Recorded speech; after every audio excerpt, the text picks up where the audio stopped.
So we'll see both these objectives one by one. First one was told as managing hardware. So the prime objective is to manage and control the various hardware resources of the computer system. So we are going to have memory, we are going to have processors, we are going to have hard disk. Then you have your keyboard, mouse. So you need I/O controllers for it, input, output controllers. Then you will have input, output devices. So inside the computer, in that small box, what is shown is what is going to be inside the computer. And I/O devices, what is outside the box is nothing but the external devices. But everything is hardware. And the operating system has to control all the hardware. That is what is outside the system and what is inside the system. So hardware resources include processor, memory, and disk space, nothing but your hard drive, etc. And whatever output is being displayed on your screen or your monitor, so everything it has to control. So in addition to communicating with the hardware, the operating system also provides error messages. See, it's a very important part of the operating system. Supposing I come across any problem, it should immediately indicate to me. So you can see that every now and then we are having error messages being popped up. So it is very important that the operating system sends out error messages. So the very first objective, managing hardware, taking care of all the hardware that is available in the computer or related to the computer. Then providing the interface. So the interface is nothing but so many devices are available. CPU, main memory, then everything is connected. Bus means it is not the physical bus that is traveling on the road. This is nothing but the wired connection. Connection between all the devices is in computer terminology is called as a bus. Okay. So the operating system organizes applications so that users can easily access, use and store them. And it provides a stable and consistent way of applications to deal with the hardware without the user having to know the details of the hardware.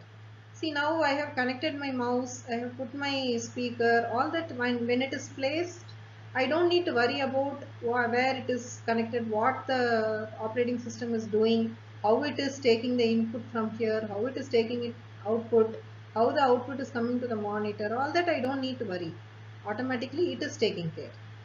And again, as I told you already, if any of these devices, if I'm interfacing, no, so if I'm interfacing a keyboard or if I'm interfacing a mouse, if I'm connecting my external hard drive, if there is an error, it should stop operating and tell me what is the particular error.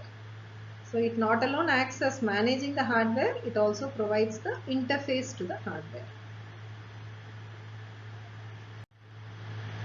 So we are all aware of the various operating systems. So as I told you, hardware is there, all our application programs are there. We are sitting here are the users. So the operating system is in between the hardware and the application. So now I am using this particular video to interact with you. So I am the user, you are also the user.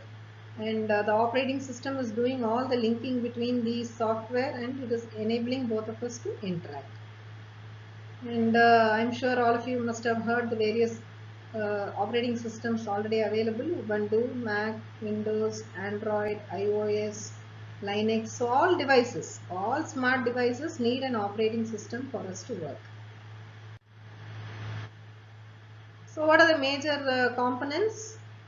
Components of the operating system or any computer system. We should know where the operating system comes, no? So in the previous slide we saw the place where it is placed. So we will see once more in detail. So the computer system consists of 4 components: hardware, our operating system, application programs and users. So users are nothing but us. And it can again be machines also. We will see that little later when we see the types of operating systems. Then application programs, whatever we are using, word processor, compilers, web browsers, database systems, video games, everything is coming under application programs. And our operating system is going to sit here, interact between all this and provide the particular interface. So hardware is nothing but your CPU, memory and I/O devices. That's what we saw in the previous diagram. So a little more in detail we have given it here. This one more diagram. So we can see we can have more than one user sitting. See now I am here, you are there. So many users can be there. And each of us can be using different applications. See, when you come to college, there is a centralized operating system that is working.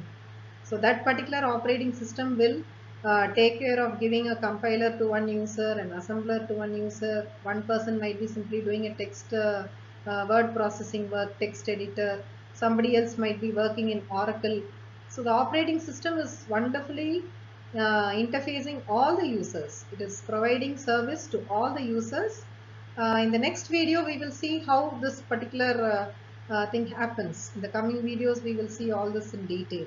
For the time being, just understand that the computer system consists of 4 components: the computer hardware, operating system, the application programs what we use, and the users. And operating system, 2 main objectives. What did we study? It is taking care, managing the hardware. So whatever hardware is available in the computer, it is managing and taking care. And secondly, as you can see in this diagram, it is providing an interface between the computer hardware and us users.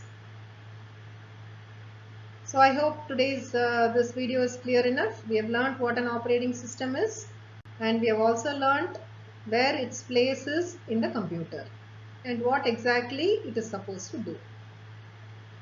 Thank you, students. See you again.